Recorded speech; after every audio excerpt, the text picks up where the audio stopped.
दोस्तों, आज जो कहानी आप सुनने वाले हैं उसका नाम है the case of Apsara theatre. तो चलिए फटाफट बिना देरी किए शुरू करते हैं कहानी the case of Apsara theatre. अध्याय 1। हम टीवी पर शार्लॉक होम्स देख रहे थे। फेलुदा उससे काफी प्रभावित लग रहे थे। क्या होम्स और वॉटसन दोनों को देखकर ऐसा नहीं लगता कि वो सीधे किसी किताब के पन्नों से निकलकर बाहर आ गए हो? अगर होम्स ने हमें रास्ता ना दिखाया होता और हमें जांच के तरीकों और बारीकियों को परखना ना सिखाया होता तो आधुनिक जासूस क्या करते? हम होम्स के रचनाकार कॉर्नेड ओयल के बहुत ही ऋणी हैं। देखते देखते फेलुदा ने अचानक कहा। जटायु बाबू उनकी बात से पूरी तरह सहमत थे। बोले, मुझे तो इस बात से हैरानी होती है कि उस आदमी ने कितनी ढेर सी कहानियां लिखी। वो इतने सारे अलग अलग प्लॉट सोच कैसे लेता था? मुझे तो अपनी कहानी की एक धुंधली सी रूपरेखा तैयार करने के लिए भी अपने बाल इतनी बार नोचने पड़ते हैं कि मैं सचमुच गंजा हो गया हूं। उनकी यह बात सुनकर मुझे लगा कि लाल मोहन बाबू कुछ ज्यादा ही विनम्र बन रहे थे। वो अब तक 41 नॉवेल्स लिख चुके थे। भले ही उनके प्लॉट्स में बहुत ज्यादा मौलिकता या विविधता नहीं होती थी, लेकिन फिर भी बंगाल के सबसे लोकप्रिय लेखकों में से एक होना कोई छोटी उपलब्धि थोड़े ही थी। और फिर भी यह बात भी माननी पड़ेगी कि जब से वो फेलुदा के संपर्क में आए थे, उनकी कहानियों के स्टैंडर्ड में काफी सुधार भी हुआ था। बाहर बारिश हो रही थी और हमने अभी अभी चाय और दाल मोट खत्म की थी। लाल मोहन बाबू ने कहा, डियर तोपसे, क्या तुम्हें लगता है कि श्रीनाथ से हमारे लिए एक एक कप चाय और बनाने के लिए कहा जा सकता है?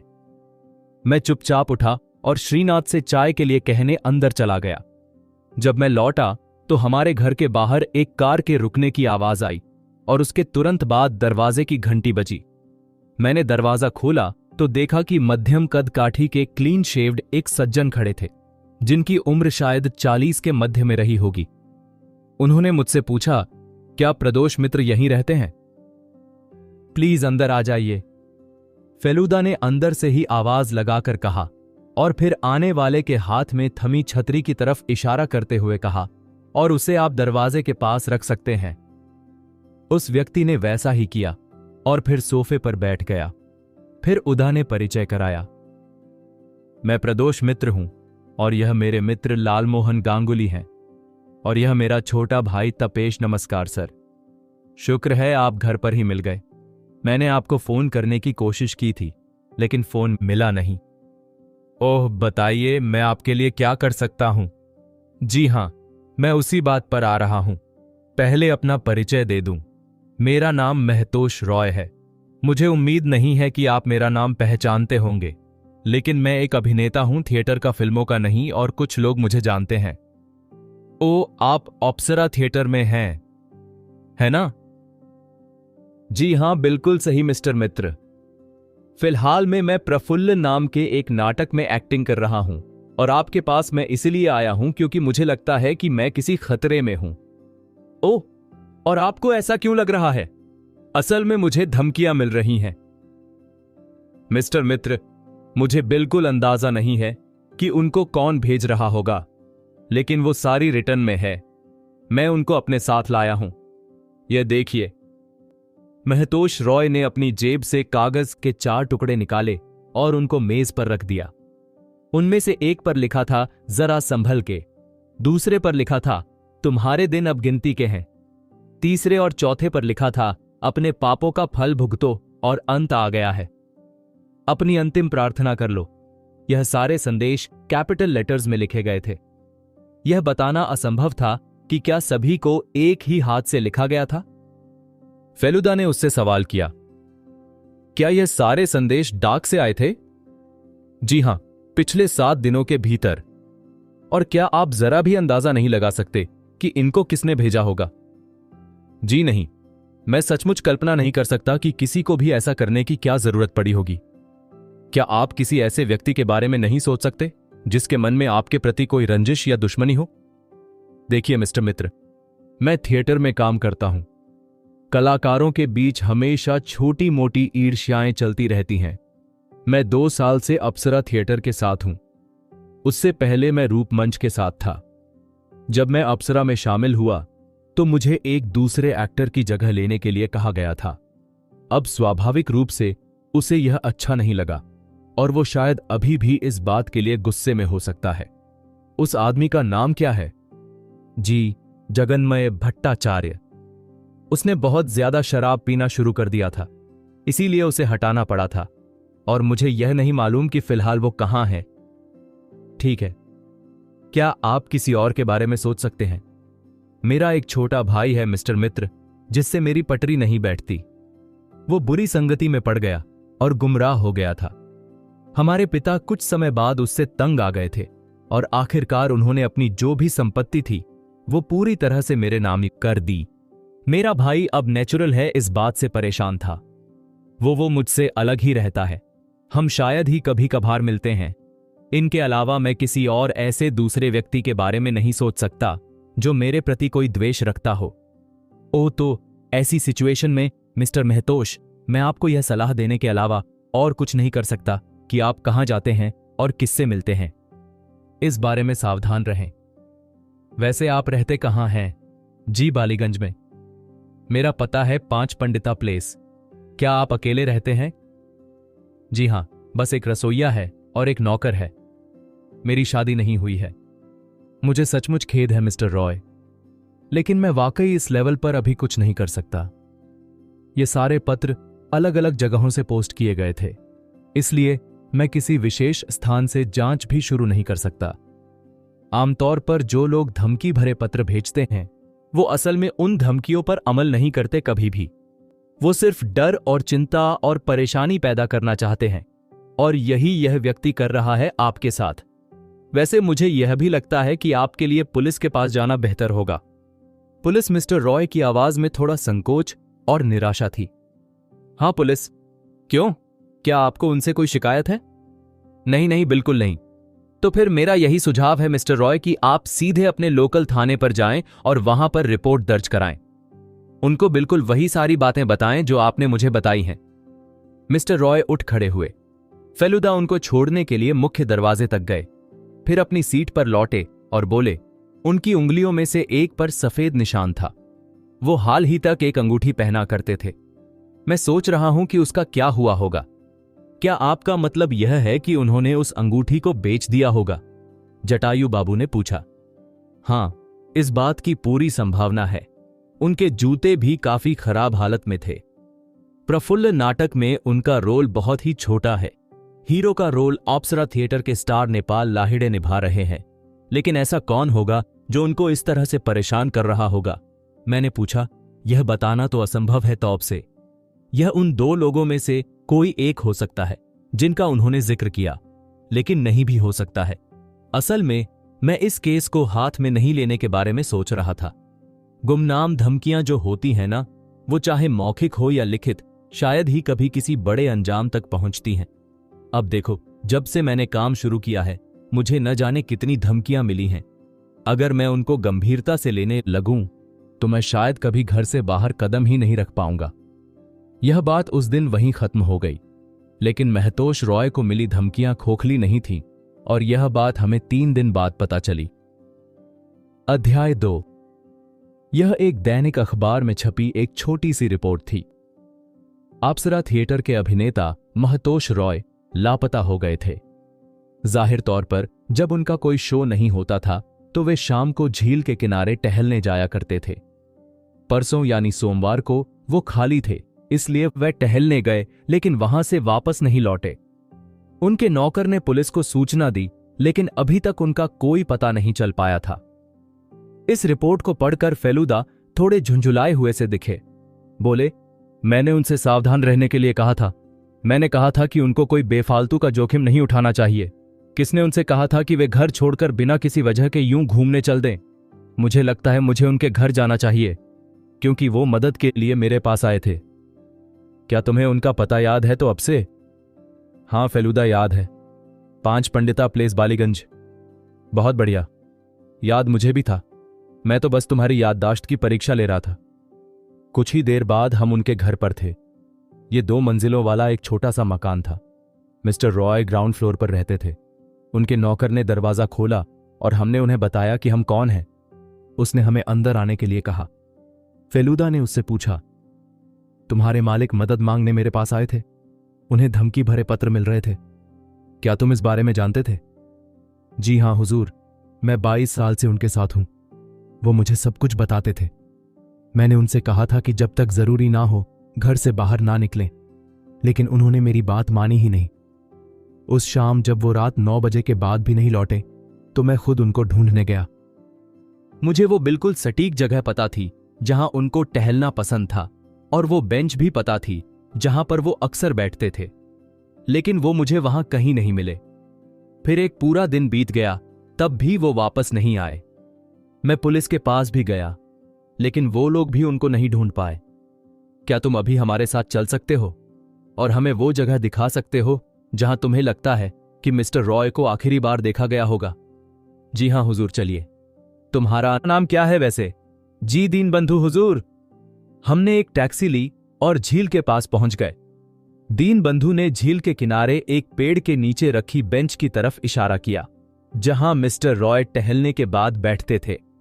उनके डॉक्टर ने उन्हें इस दैनिक व्यायाम के लिए कहा था। इस समय आसपास कोई भी दिखाई नहीं दे रहा था। फेलुदा ने इस मौके का फायदा उठाकर बेंच और उसके ठीक आसपास के वातावरण का बारीकी से निरीक्षण किया। 5 मिनट बाद उनको बेंच के पीछे की लंबी और घनी घास में पीतल की एक छोटी सी डिबिया मिली। उसे देखते ही दीनबंधु चौंक कर बोला, अरे ये तो मेरे मालिक की ही है। फेलुदा ने डिबिया को खोल कर देखा। उसमें सुपारी के कुछ टुकड़े थे। उन्होंने उसे अपनी जेब में रख लिया। क्या तुम भवानीपुर पुलिस स्टेशन गए थे रिपोर्ट दिखाने? उन्होंने दीनबंधु से पूछा। जी हां हुजूर, वहीं गया था। ठीक है, अब हम तुम्हें तुम्हारे घर छोड़ देंगे और फिर पुलिस से बात करेंगे। कोलकाता के अधिकतर ओसी यानी ऑफिसर्स इंचार्ज फेलुदा को जानते थे।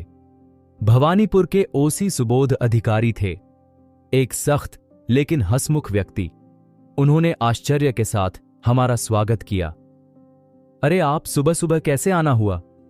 हम 2 कुर्सियां लेकर उन पर बैठ गए। फेलुदा ने स्पष्ट किया, यह महतोष रॉय के लापता होने के बारे में है। ओ, उस केस को इंस्पेक्टर घोष देख रहे थे। 1 मिनट में उनको बुलाता हूं। आप लोग चाय लेंगे ना? हां हां जरूर, धन्यवाद। हमारी चाय और इंस्पेक्टर दोनों एक साथ आए। उन्होंने और फेलुदा ने हाथ मिलाया। फेलुदा बोले, मैं यहां महतोष रॉय के बारे में पूछताछ करने आया हूं। वो लापता हो गए थे ना, क्या उनका कुछ पता चला? इंस्पेक्टर ने कहा, देखिए, मुझे लगता है कि उनकी हत्या कर दी गई है। हमको उनके घर से कुछ धमकी भरे पात्र मिले हैं। सभी गुमनाम हैं। अगर उनकी हत्या कर दी गई है और उनके शव को झील में फेंक दिया गया है तो उसे ढूंढना करीब करीब असंभव होगा, खास करके तब जब शव के साथ कोई भारी चीज बांध दी गई हो। लेकिन इस केस में आपकी रुचि कैसे जगी? मिस्टर मित्र, असल में गायब होने से ठीक पहले मिस्टर रॉय उन पत्रों को दिखाने मुझसे मिलने आए थे। वो चाहते थे कि मैं इस चीज की तहकीकात करूं, लेकिन उस समय करने के लिए कुछ खास था नहीं। वैसे क्या आपने तय किया है कि अब आप आगे कैसे बढ़ने वाले हैं? हम अभी भी पूछताछ कर रहे हैं मिस्टर मित्र। वे अप्सरा थिएटर के लिए काम करते थे। हमने वहां कुछ लोगों से बातचीत की है, लेकिन कोई खास सुराग मिला नहीं। अभिनेताओं के बीच प्रतिद्वंद्विता तो थी, लेकिन इतनी बड़ी नहीं थी कि हत्या तक की नौबत आ जाए। ठीक है, क्या आप ये बता सकते हैं इंस्पेक्टर कि मिस्टर रॉय की आर्थिक हालत कैसी थी? अरे, वो 100 रुपये महीना कमा रहे थे। उनका कोई परिवार तो था नहीं, इसलिए उनका काम मजे में चल जाता था। लेकिन ध्यान रहे मिस्टर मित्र, हम पक्के तौर पर नहीं जानते कि उनकी हत्या हुई ही है। ऐसा भी तो हो सकता है कि वे सिर्फ लापता हो। फेलुदा ने कहा, मैं उस जगह पर गया था जहां वे टहलने के बाद बैठते थे। झील के किनारे मुझे घास में छिपी उनकी एक चीज मिली है, पीतल की एक छोटी डिब्बी। वो इसमें सुपारी रखते थे। उनके नौकर ने मुझे बताया। क्या सच में? तब तो शायद ये हत्या का ही केस है। मिस्टर मित्र, हो सकता है कातिल के साथ हाथापाई के दौरान यह डिबिया उनकी जेब से गिर गई हो। हां, ये एक संभावना तो है, फेलुदा ने कहा। ठीक है, तो हम अपनी जांच जारी रखेंगे और आपको सूचित करते रहेंगे। मिस्टर मित्र, धन्यवाद इंस्पेक्टर, मैं संपर्क में रहूंगा।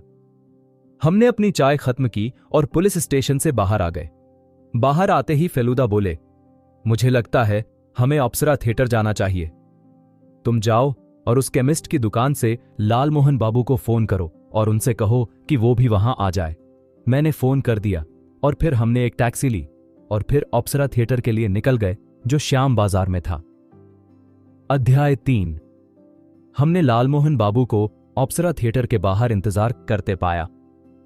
क्या बात है? उन्होंने पूछा। क्या तुमने आज का अखबार नहीं देखा? हां, देखा ना। महितोष रॉय गायब हो गए हैं। यही तो ना? सिर्फ अपने घर से गायब नहीं हुए हैं लालमोहन बाबू, हो सकता है वो इस दुनिया से भी गायब हो चुके हो। क्या? फेलुदा ने जल्दी से उन्हें पूरी बात की जानकारी दी। उन्होंने उत्सुकता से पूछा, तो अब हम क्या करने जा रहे हैं? चलो यहां के मैनेजर से बात करके शुरुआत करते हैं, फेलुदा ने कहा। इस वक्त हम बाहर फुटपाथ पर खड़े थे। अब इमारत के अंदर दाखिल हुए। गेट पर मौजूद चौकीदार ने हमें बताया कि मैनेजर कैलाश बनर्जी अपने ऑफिस में तैप आ रहा था। मिस्टर बनर्जी के कमरे में जाने से पहले एक प्रतीक्षा कमरा, एक वेटिंग रूम था। हमें वहां इंतजार करने के लिए कहा गया और स्टाफ का एक कर्मचारी मैनेजर को सूचित करने के लिए फेलुदा का कार्ड अंदर ले गया। एक ही मिनट बाद आकर उसने कहा, आप अंदर जा सकते हैं। हम मैनेजर के कमरे में दाखिल हुए। कैलाश बनर्जी नाटे, सांवले और थुलथुली कद काठी के थे। वो करीब 50 साल के प्रतीत होते थे। हमारे बैठने पर उन्होंने कहा, मैंने आपके बारे में सुना है मिस्टर मित्र, लेकिन मैं ठीक से समझ नहीं पा रहा हूं कि आप मुझसे क्यों मिलना चाहते हैं। मुझे आपके एक एक्टर के बारे में कुछ जानकारी चाहिए, वही जो लापता हैं, फेलुदा ने कहा। कौन महतोष?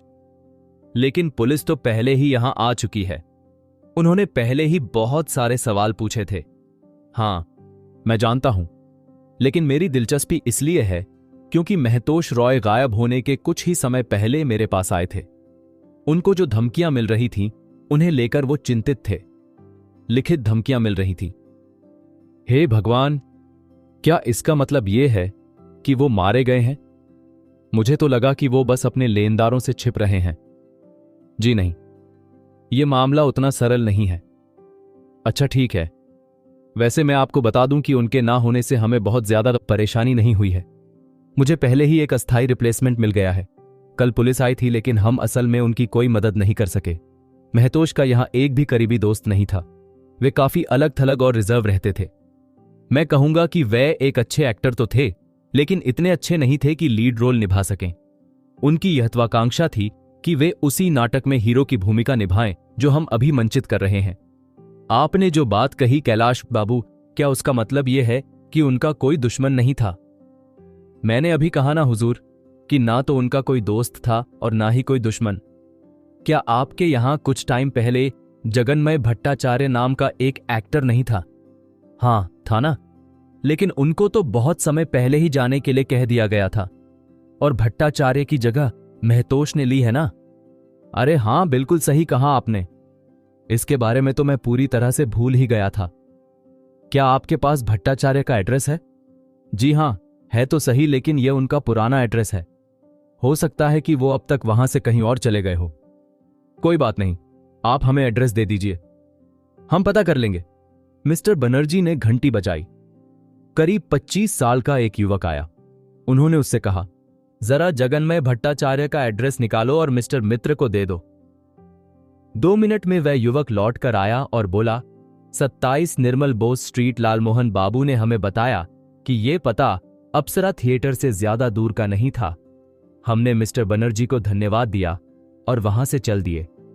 सौभाग्य से यह पता चला कि जगन्मय भट्टाचार्य अपने पुराने एड्रेस से कहीं और नहीं गए थे। उनके नौकर ने फेलुदा का कार्ड अंदर पहुंचाया और फिर हमें अपने मालिक के पास ले जाने के लिए वापस आया। हमने अंदर जाकर देखा कि जगन्मय भट्टाचार्य एक दीवान पर बैठे थे। वो बीमार लग रहे थे। हमें देखकर भी उन्होंने उठने का कोई प्रयास नहीं किया। उनका जो पहला सवाल था वह था, एक जासूस मुझसे क्या चाहता है? जानकारी। सर, क्या आप कभी महतोष रॉय नाम के एक एक्टर को जानते थे? जानता था। असल में नहीं जानता था, मैं बस इतना जानता हूं कि वो आदमी आया और मेरा करियर तबाह हो गया। लेकिन मैंने सुना है कि अब वह गायब हो गया है। सिर्फ गायब नहीं हुआ, शायद उसकी हत्या कर दी गई है। हत्या? ओह खैर, सच कहूं तो मुझे यह सुनकर कोई बहुत ज्यादा दुख नहीं हो रहा है। उसने मेरी रोजीरोटी का अंत कर दिया था। उसके बारे में मुझे बस यही एक बात याद है, मिस्टर रॉय को धमकी भरे गुमनाम पत्र मिल रहे थे। क्या आपको लगता है कि आप हमें बता सकते हैं कि यह काम किसने किया होगा? ओ, आपका मतलब है कि आप ये जानना चाहते हैं कि कहीं वो पत्र उसे मैंने तो नहीं भेजे थे? हाँ, ये भी हो सकता है, क्योंकि आपको देखकर साफ दिखाई देता है कि आपके मन में अभी भी उसके लिए रंजिश है। जी नहीं हुजूर, मेरे मन में ऐसी कोई रंजिश नहीं है। आपने महतोश का जिक्र किया और इसलिए मुझे याद आ गया कि उसके आने पर मेरा क्या हश्र हुआ था। वह सब अब अतीत की बात है मिस्टर मित्र, और मैं अपना दिन बदला लेने की योजनाएं बनाने में नहीं बिताता हूं। यकीन मानिए, मैं अब कहीं और काम कर रहा हूं और मैंने शराब पीना भी छोड़ दिया है। जो भी मैं कमाता हूं वह बहुत ज्यादा तो नहीं है, लेकिन मेरा काम चलाने के लिए बहुत है। फिलहाल मेरी एकमात्र समस्या है मेरी दमे की बीमारी। इसके अलावा मुझे और कोई तकलीफ नहीं है। और सच कहूं तो अगर आपने मुझे महितोष की याद नहीं दिलाई होती तो मैंने उसके बारे में सोचा भी नहीं होता। अच्छा ये बताइए, क्या आपने अप्सरा थिएटर छोड़ने के बाद फिर कभी उसे देखा था? जी नहीं, कभी नहीं, स्टेज पर भी नहीं। जब उन्होंने मुझे निकाल दिया उसके बाद मैं आज तक कभी दोबारा अप्सरा थिएटर नहीं गया। अध्याय 4। आज उस बात को बीते 3 महीने हो चुके थे। महतोष रॉय का कहीं कोई अता पता नहीं था, इसलिए इस बारे में अब कोई संदेह नहीं रह गया था कि उनकी हत्या की जा चुकी है। हम एक दिन यह देखने के लिए दोबारा अप्सरा थिएटर गए कि क्या उन्हें कोई नई खबर मिली है या नहीं, लेकिन हमें वहां से खाली हाथ ही लौटना पड़ा। हमें बस इतना पता चला कि महतोष रॉय की जगह एक नए अभिनेता को काम पर रख लिया गया है। उसका नाम सुधेंदु चक्रवर्ती था और कहा जा रहा था कि वो एक बहुत ही बढ़िया एक्टर है। फेलुदा किसी तरह से महतोष के भाई शिवतोष से कांटेक्ट करने में कामयाब रहे थे। पता चला कि दोनों भाइयों में कई सालों से बोलचाल बंद थी। फेलुदा ने उससे पूछा था, ऐसा क्यों? क्या आपकी पारिवारिक प्रॉपर्टी का विवाद ही एकमात्र कारण था इसका? उसने कहा, आपको और किस कारण को ढूंढने की जरूरत है? मेरा भाई हमारे पिता को खुश करने के लिए बड़े पापड़ बेलता था, लेकिन मैं वैसा बिल्कुल नहीं हूं। मैं अपनी राह पर चला। मैंने अपना काम किया और मेरे बाप को यह पसंद नहीं आया। वो और मेरा भाई दोनों ही यह सोचते थे कि सिर्फ इसलिए कि मैं छोटा हूं, मेरी कोई अहमियत ही नहीं है, और इसीलिए मेरे बाप ने मुझे अपनी वसीयत से बेदखल कर दिया। अब ऑब्वियसली मुझे इसका बुरा तो लगेगा ही ना, और इसीलिए महतोष और मैं एक दूसरे से दूर हो गए। इसमें कोई हैरान करने वाली बात तो है नहीं। उसके लहजे को सुनकर मुझे महसूस हुआ कि उसके मन में अपने भाई के प्रति अभी भी काफी रंजिश है। बेलूदा ने कहा, क्या आप उनके लापता होने के बारे में कुछ कहना चाहेंगे? अगर सचमुच उनकी हत्या हुई है तो निश्चित रूप से आप समझते ही होंगे कि आप इस मामले के मुख्य सस्पेक्ट हो सकते हैं। ओ भाई साहब, मैंने पिछले 5 साल से अपने भाई की शक्ल तक नहीं देखी है। मेरा उससे दूर दूर तक कोई लेना देना नहीं था। मैं तो थिएटर भी नहीं जाता था। क्या आपको याद है कि जिस दिन महतोष रॉय गायब हुए थे, उस दिन शाम को 6 बजे से 8 के बीच आप क्या कर रहे थे? मैं वही कर रहा था जो हर शाम करता हूं, अपने दोस्तों के साथ ताश खेल रहा था। और क्या? कहां पर ताश खेल रहे थे? सरदार शंकर रोड पर मकान नंबर 11, वो अनूप सेन गुप्ता का घर है। अगर आप चाहें तो उससे जाकर बात कर सकते हैं। फेलुदा ने ऐसा ही किया और मिस्टर सेन गुप्ता ने इस बात को कंफर्म किया कि शिवतोष रॉय उस खास समय पर उनके घर पर ही थे। वे वहां रोज आने वालों में से थे और इसीलिए फेलुदा को सस्पेक्ट्स की लिस्ट से उसका नाम हटाना पड़ा। अगले दिन लाल मोहन बाबू हमारे यहां आए और बोले, देखिए फेलू बाबू, ये केस कोई केस ही नहीं है। मुझे समझ में नहीं आता कि आप इसके पीछे अपनी रातों की नींद क्यों उड़ा रहे हैं। क्यों ना आप एक छोटा सा ब्रेक ले लें? मुझे ऐसा लग रहा है कि मेरे दिमाग में एक नए प्लॉट का ताना बाना बन रहा है और आपको भी अपना दिमाग साफ करने के लिए थोड़ा हवा पानी बदलने की जरूरत है। तो चलिए कहीं बाहर चलते हैं। बाहर कहां? दीघा चलते हैं। हम कभी भी दीघा नहीं गए, है ना? ठीक है जटायु बाबू, सच कहूं तो मुझे भी नहीं लगता कि यह मामला कभी किसी लॉजिकल अंत तक पहुंच पाएगा। महतोष रॉय का हत्यारा कभी पकड़ा नहीं जाने वाला है। सो हम लोग अगले ही दिन दीघा के लिए निकल गए और टूरिस्ट लॉज में हमने बुकिंग करा ली। वो रहने के लिए काफी आरामदायक जगह थी और समुद्र भी वहां से ज्यादा दूर नहीं था। अचानक जोर से सांस लेने की आवाज। मैंने इस बात पर गौर किया कि लाल मोहन बाबू अपने साथ लाल रंग का एक नया स्विमिंग ट्रंक भी खरीद कर लाए थे। शुरू के 2 दिन शांति से बीत गए।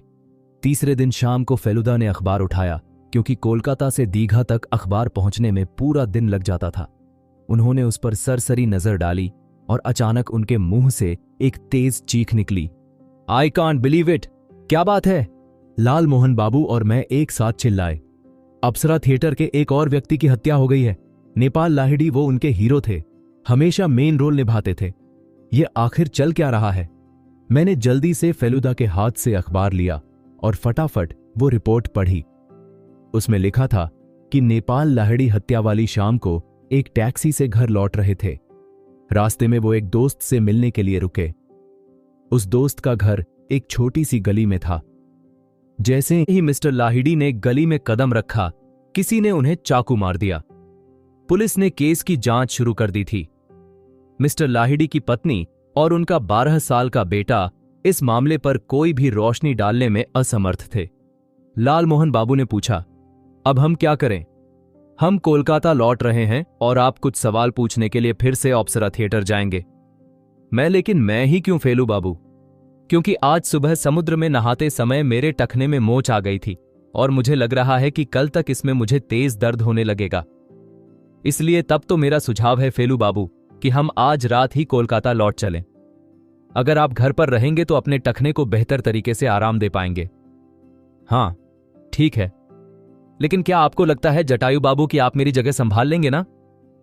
हाँ फेलू बाबू, इतने साल आपके साथ बिताने के बाद मुझे आपके स्टाइल का थोड़ा बहुत अंदाजा तो हो ही गया है ना, तो घबराइए मत। हम उसी शाम कोलकाता लौट आए। लाल मोहन बाबू अगली सुबह हमारे घर आने के लिए सहमत हो गए ताकि फेलुदा उनको अच्छी तरह से ब्रीफ कर सकें कि उन्हें वहां जाकर क्या क्या करना है। फिर उसके बाद मुझे और उनको दोनों को अप्सरा थिएटर जाना था। अगली सुबह लाल मोहन बाबू ठीक समय पर आ गए और हम 10 बजे तक घर से निकल गए। फेलुदा ने हमें साफ साफ निर्देश दिए थे कि हमें क्या करना है। इस नए घटनाक्रम से जटायु बाबू बड़े ही खुश लग रहे थे। उन्होंने मुझसे कहा, मुझे ना अक्सर इस बात का अफसोस रहता था कि मैं तुम्हारे भाई की एक्टिव रूप से ज्यादा मदद नहीं कर पाता, लेकिन अब मुझे लगता है कि मुझे यह कसर पूरी करने का मौका मिल गया है। ये देखो, मैंने इसे कल रात को ही छपवाया है। कैसा है, कैसा है? उन्होंने अपनी जेब से एक कार्ड निकाला और मेरे हाथ में थमा दिया। उस पर लिखा था लाल मोहन गांगुली, लेखक। यह तो बहुत बढ़िया है जटायु बाबू, काफी स्मार्ट है, मैंने उनसे कहा। उन्होंने खुशी खुशी सिर हिलाया। थोड़ी ही देर में हम अप्सरा थिएटर पहुंच गए। हमने गेट पर मौजूद चौकीदार को एक यह नया वाला कार्ड दिया और उसे मैनेजर के पास ले जाने को कहा। 3 मिनट बाद हमें अंदर जाने के लिए कहा गया। कैलाश बनर्जी हमें पहचान नहीं पाए। उन्होंने थोड़े उतावलेपन से कहा, देखिए, आज हमारे सामने बहुत सारी प्रॉब्लम्स हैं। अगर आप यहां किसी नए नाटक के सिलसिले में आए हैं तो मुझे डर है मैं अभी इस पर चर्चा नहीं कर पाऊंगा। क्या आप प्लीज कुछ दिनों बाद आ सकते हैं? लाल मोहन बाबू ने विरोध में हाथ उठाया और बोले, अरे नहीं नहीं, मैं आपके लिए कोई नया नाटक लेकर नहीं आया हूं। मैं यहां पर खोजी जासूस प्रदोष मित्र का रिप्रेजेंटेटिव बनकर आया हूं। उनकी तबीयत ठीक नहीं है, इसलिए वो खुद नहीं आ सके। महतोष रॉय के लापता होने की जांच करने यहां आए थे, तब हम उनके साथ ही थे। अरे हां हां, अब मुझे याद आया, तो आप क्या जानना चाहते हैं? सब कुछ तो अखबारों में आ ही चुका है। उसके अलावा मेरे पास बताने के लिए और कुछ नहीं है। मेरा बस एक ही सवाल है मिस्टर कैलाश, क्या नेपाल लाहिड़ी को भी महतोष रॉय की तरह गुमनाम धमकी भरे पत्र मिल रहे थे? जी हां, लेकिन उन्होंने शुरू के कुछ पत्रों को नजरअंदाज कर दिया और किसी को कुछ नहीं बताया। फिर करीब 3 दिन पहले उन्होंने मुझे उनमें से एक पत्र दिखाया था। उन्होंने कहा था कि उनको पहला पत्र 10 दिन पहले मिला था। और उस पत्र में क्या लिखा था? अरे वही सब सामान्य बातें, बिना किसी कारण के धमकियां दी गई थीं और सब कुछ कैपिटल लेटर्स में लिखा हुआ था।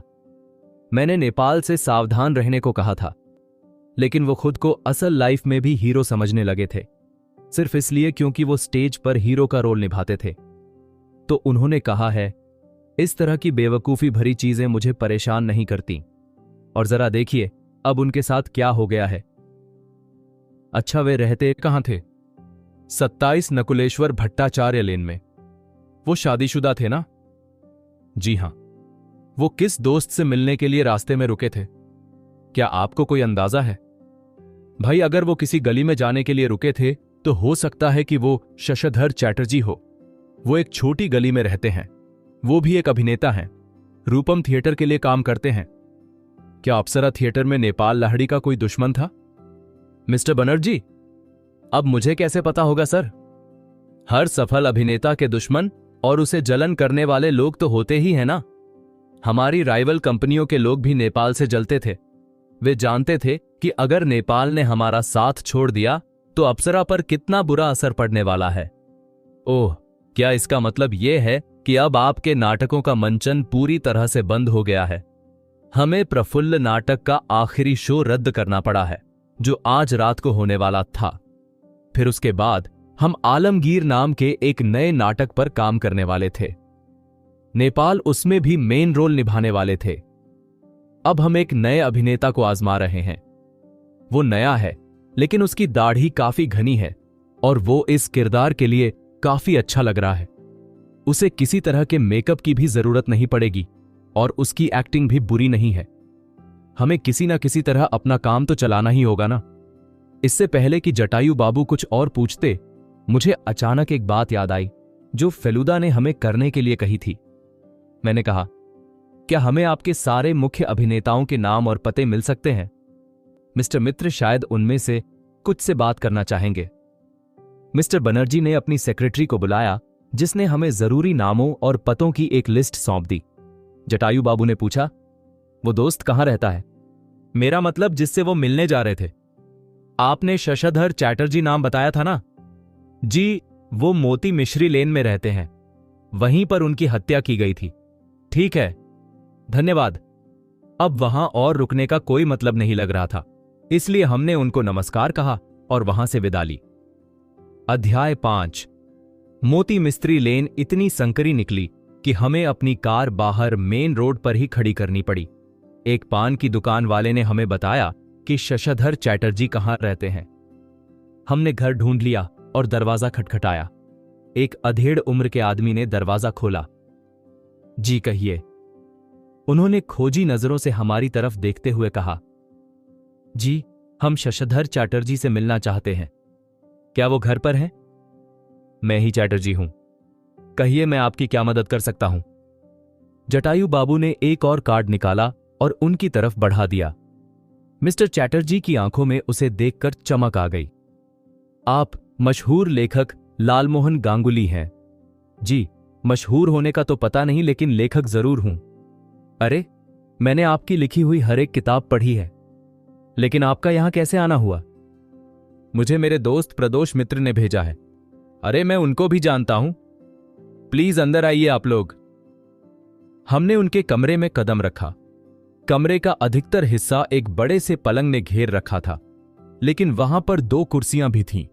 लालमोहन बाबू ने उनमें से एक कुर्सी संभाली और कहा, हम नेपाल लाहिड़े की हत्या के संबंध में पूछताछ कर रहे हैं।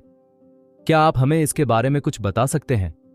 जी, मैं क्या कह सकता हूं। मेरे घर पहुंचने से पहले ही उनको मार दिया गया। हमारे यहां के एक लोकल लड़के ने आकर मुझे बताया कि क्या हुआ था। नेपाल और मैं पिछले 22 सालों से दोस्त थे। भले ही हम अलग अलग कंपनियों के लिए काम करते थे। क्या आप बता सकते हैं कि क्या उनका कोई दुश्मन था? हाँ, बिल्कुल थे। नेपाल एक महत्वपूर्ण और स्थापित कलाकार था। अप्सरा का स्टार था, तो कई दूसरे अभिनेता उससे ईर्ष्या करते थे। क्या आप किसी खास व्यक्ति के बारे में सोच सकते हैं? जी नहीं, मुझे डर है। ऐसा तो कोई नाम मेरे दिमाग में नहीं है। नेपाल थोड़े लापरवाह स्वभाव का था। उसको कभी भी इस बात से फर्क नहीं पड़ता था कि दूसरे क्या कहते हैं या क्या महसूस करते हैं। वह जानता था कि वह कितना बेहतरीन कलाकार है और उसकी कितनी डिमांड है। कई राइवल कंपनियों ने उसको लुभावने ऑफर दिए थे, लेकिन वो अप्सरा के लिए वफादार था। आखिरकार उसने अपने करियर की शुरुआत वहीं से की थी। आप जानते ही होंगे शायद। अच्छा, यह बताइए, क्या उन्होंने आपको उन धमकी भरे पत्रों के बारे में बताया था जो उन्हें भेजे गए थे? हाँ, बताया था ना, लेकिन वह इससे बिल्कुल भी विचलित नहीं था। असल बात यह है कि एक ज्योतिषी ने एक बार उससे कहा था कि वह 82 साल की उम्र तक जिएगा।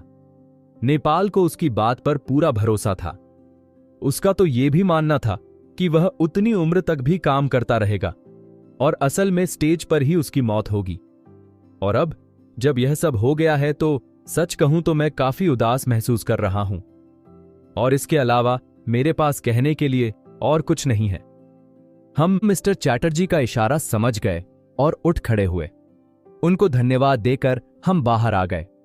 जब घर लौटकर हमने फेलुदा को सारी रिपोर्ट दी तो वह काफी खुश नजर आए। बहुत बढ़िया मिस्टर गांगुली, आपने बिल्कुल एक पेशेवर जासूस की तरह कुशलता से काम किया। अब जो एकमात्र काम बचा है वो है अप्सरा के बाकी अभिनेताओं का इंटरव्यू लेना, जो नेपाल लाहिड़े को अच्छी तरह से जानते थे। कुछ शायद उनसे जलते रहे होंगे, लेकिन कुछ उनके करीबी भी तो हो सकते हैं। आपका टखना अब कैसा है फेलुदा? मैंने उनसे पूछा। अरे वैसा ही है तो आपसे। मुझे नहीं लगता कि अगले 2 दिन तक मैं बाहर जा पाऊंगा। वैसे जब तुम दूसरे एक्टर्स से बात करो तो उस नए वाले को मत भूलना। अरे नहीं, बिल्कुल नहीं। फेलुदा द्वारा की गई तारीफ से जटायु बाबू पूरी तरह से तृप्त और गदगद हो गए थे। उन्होंने खुशक स्वर में कहा, यह मेरे लिए एक नया अनुभव था। अब मुझे नहीं लगता कि आपका काम उतना मुश्किल है जितना यह दिखता है। नहीं, बिल्कुल भी मुश्किल नहीं है जटायु बाबू। एकमात्र मुश्किल काम जो है वो है सच्चाई तक पहुंचना। हां, यह बात तो सही है फेलू बाबू, और मैं निश्चित रूप से यह दावा नहीं कर सकता कि मैं सिर्फ कुछ सवाल पूछकर सच्चाई का पता लगा सकता हूं। लेकिन मैं आपको यह बता सकता हूं फेलू बाबू कि अगर आप मुझे आज देखते तो आप भी मुझे पहचान नहीं पाते। क्या सच में? अरे सच में मैं एक अलग ही इंसान लग रहा था आज। फेलुदा हंसे और उन्होंने टॉपिक बदल दिया। उन्होंने पूछा, क्या वो थिएटर वाले लोग आज सुबह रिहर्सल कर रहे थे? हाँ, मेरे ख्याल से तो कर रहे थे, क्योंकि वह बहुत जल्दी ही एक नए नाटक आलमगीर का मंचन करने की योजना बना रहे हैं। मैंने जवाब दिया। ओह, तब तो जाने से पहले मैनेजर को फोन करो और उनसे पूछो कि सभी एक्टर्स से बात करने के लिए कौन सा समय ठीक रहेगा। ठीक है फेलुदा। अच्छा, क्या तुमने वहां पुलिस को देखा था तो उसे? नहीं तो वहां तो कोई पुलिस वाले नहीं थे। ओह, शायद वह सादे कपड़ों में रहे होंगे। मैं इंस्पेक्टर भौमिक को फोन करने जा रहा हूं और उनसे पूछूंगा कि वो कहां तक पहुंचे हैं। मेरे ख्याल से इस मामले के भी वही इंचार्ज होने चाहिए। अध्याय 6। इंस्पेक्टर भौमिक से हुई बातचीत से पता चला कि पुलिस को किसी आपराधिक गिरोह पर शक था। नेपाल लाहिड़ी ने एक महंगी घड़ी पहन रखी थी जो पुलिस को उनका शव मिलने के समय गायब थी, और इसीलिए उन्हें लगता था कि इस हत्या के पीछे का मकसद शायद सिर्फ लूटपाट था। क्या आपका मतलब है कि इस हत्या का थिएटर से कोई संबंध नहीं है? फेलुदा ने उनसे पूछा। जी नहीं मिस्टर मित्र, मुझे नहीं लगता। एक खास गिरोह पिछले कुछ समय से उस इलाके में सक्रिय है। उसके सभी लोग पुराने अपराधी हैं और हमें वह चाकू भी मिल गया है जिससे लाहदे को मारा गया था। उसके ऊपर कोई भी फिंगरप्रिंट्स नहीं थे, लेकिन फिर भी हमें पूरा यकीन है कि हम अपराधियों को जल्दी ही पकड़ लेंगे, शायद 2 या 3 दिन में ही। और हो सकता है इस बार हमें आपकी सेवाओं की जरूरत ना पड़े।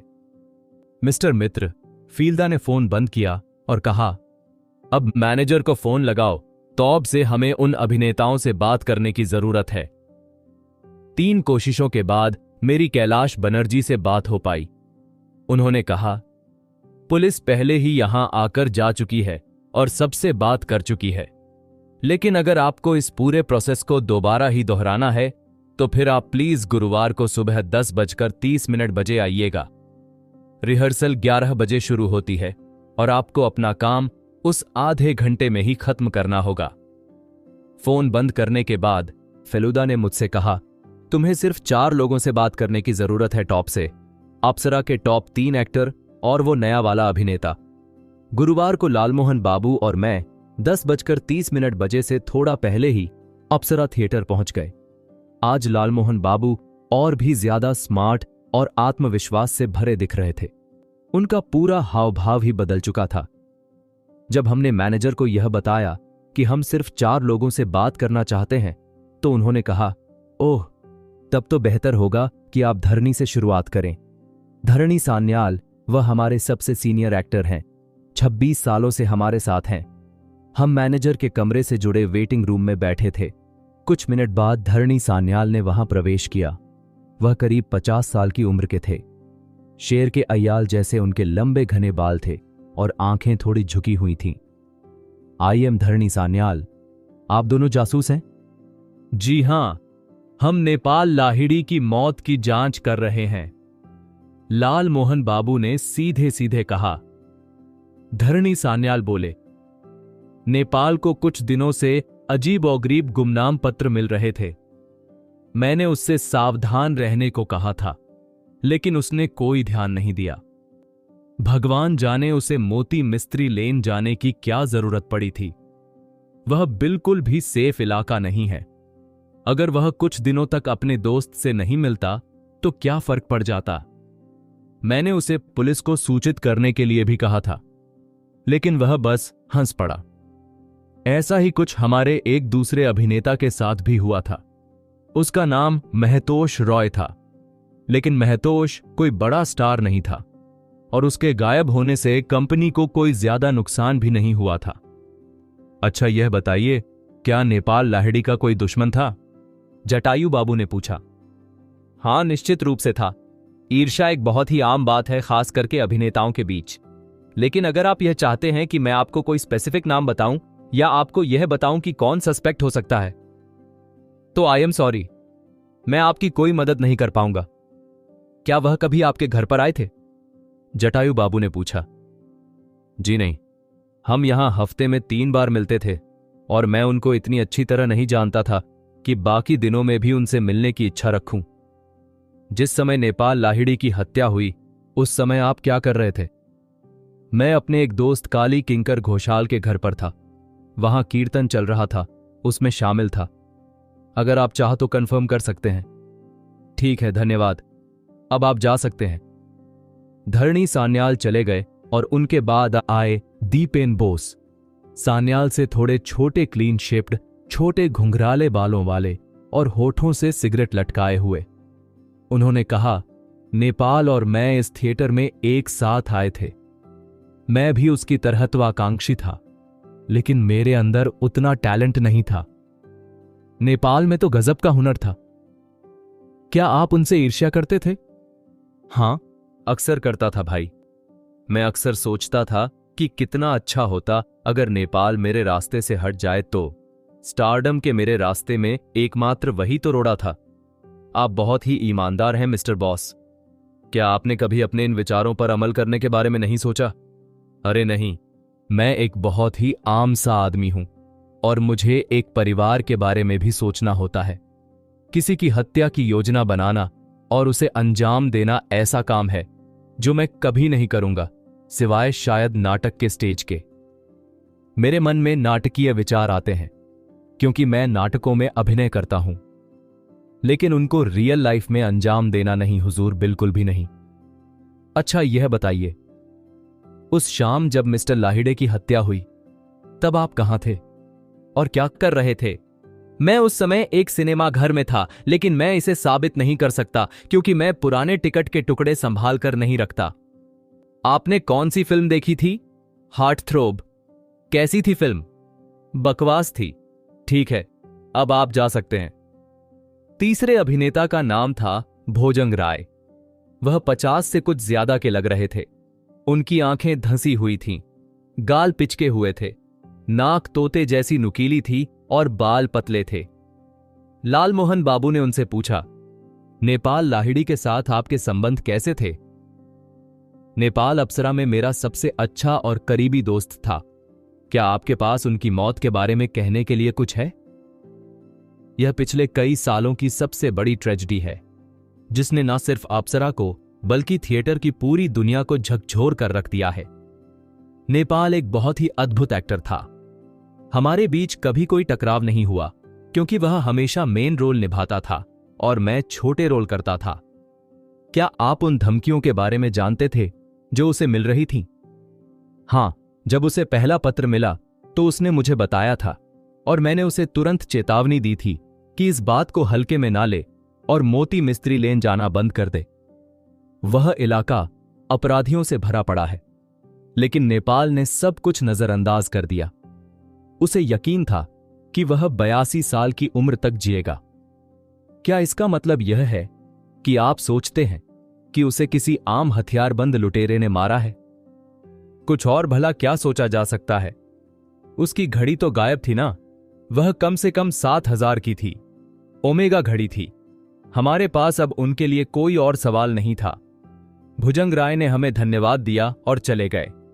इसके बाद नया अभिनेता सुधेंदु चक्रवर्ती अंदर आया। उसे देखकर मैं थोड़ा चौंक गया, क्योंकि घनी दाढ़ी और मूंछों के साथ वो ऐसा लग रहा था जैसे किसी किरदार के गेटअप में हो और बस स्टेज पर जाने ही वाला हो। उसने हमें बताया कि जैसे ही उसने सुना कि अप्सरा आलमगीर नाटक कर रहा है, उसने हमें बताया कि जैसे ही उसने सुना कि अप्सरा आलमगीर नाटक करने जा रही है, तो उसने दाढ़ी बढ़ाना शुरू कर दिया था। उससे पहले उसकी सिर्फ मूछें ही थी। लालमोहन बाबू ने उससे सवाल किया, अप्सरा में शामिल होने से पहले आप कहां थे? जी, कहीं नहीं। मेरा मतलब है, मैं कोई पेशेवर अभिनेता नहीं था।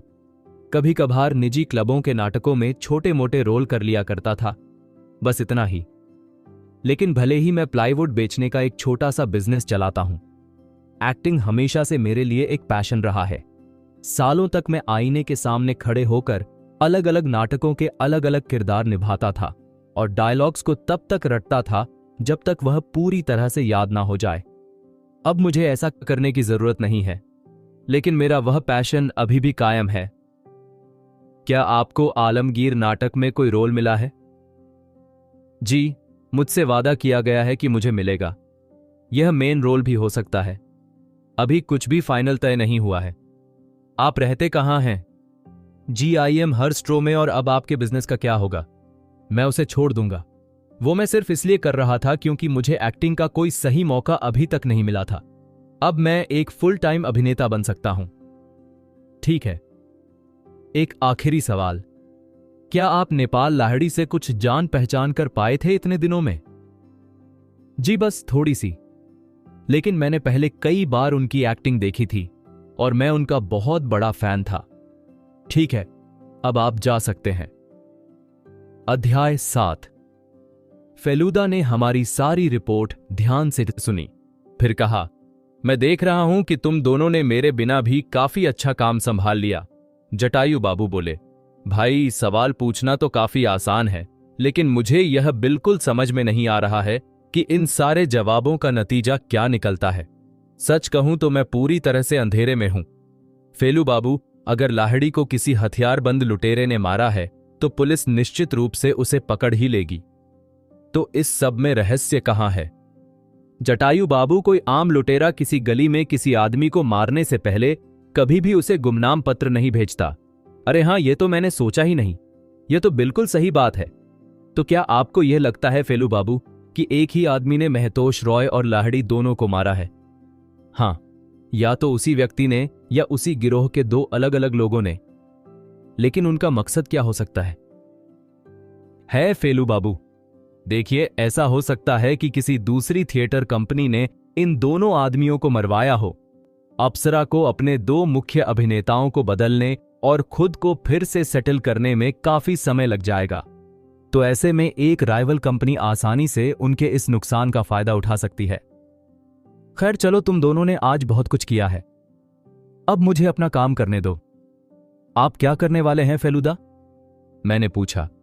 भाई, पैर अभी पूरी तरह ठीक नहीं है तो भागदौड़ तो कर नहीं सकता, इसलिए सोचने का काम करूंगा। मुझे एक धुंधली सी रोशनी की किरण दिखाई दे रही है, लेकिन उसे और साफ करने की जरूरत है और इसके लिए मुझे सोचना पड़ेगा। ठीक है फेलू बाबू, आप जितना चाहे उतना सोचिए।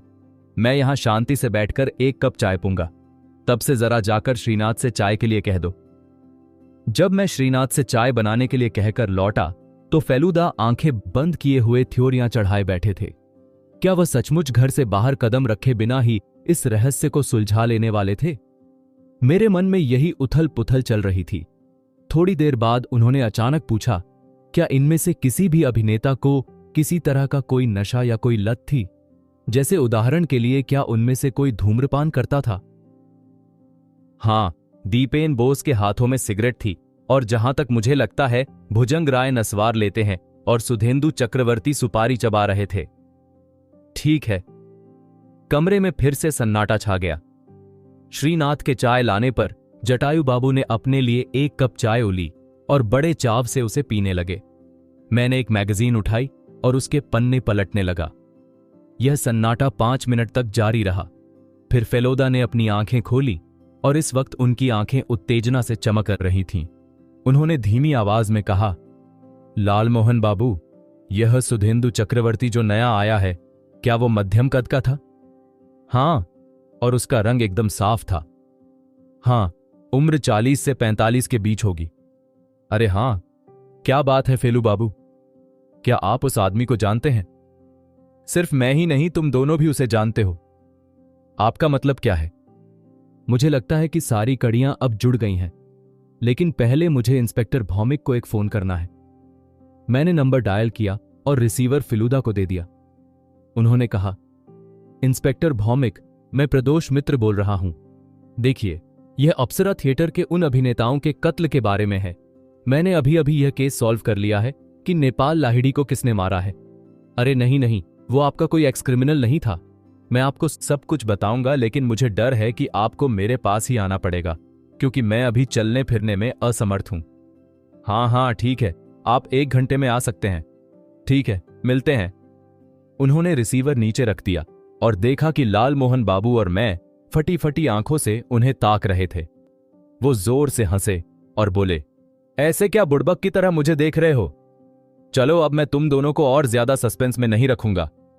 तुम दोनों यह जानने के लिए मरे जा रहे हो ना कि वह आदमी कौन था। यह पूरा का पूरा मामला असल में एक तरफ से तो बहुत ही ज्यादा आसान था और दूसरी तरफ बहुत ही पेचीदा था। हत्यारे को सलाम करना पड़ेगा। उसने कुछ समय के लिए तो फेलू मित्र को भी पूरी तरह से चकरा दिया था। उसका मकसद सिर्फ और सिर्फ ईर्ष्या थी और कुछ नहीं। बस नेपाल लाहिड़ी को रास्ते से हटाना ताकि कोई और उसकी जगह ले सके। लेकिन महतोष रॉय का क्या? वो तो कोई बड़ा स्टार भी नहीं था फेलूदा, इसीलिए तो उसे मारा नहीं गया। क्या मतलब? सही सुना तुमने। तो अब से महतोष रॉय मरा नहीं है, वो सिर्फ गायब हो गया ताकि वह पर्दे के पीछे से इस पूरी साजिश को अंजाम दे सके। यहां आकर उसने मुझसे जो कुछ भी कहा, धमकी मिलने की बात, और फिर अचानक उसका गायब हो जाना, वो सब उसकी प्लानिंग का बस एक छोटा सा हिस्सा था। उसने सिर्फ यह धारणा बनाने के लिए वह सब किया कि उसकी हत्या कर दी गई है।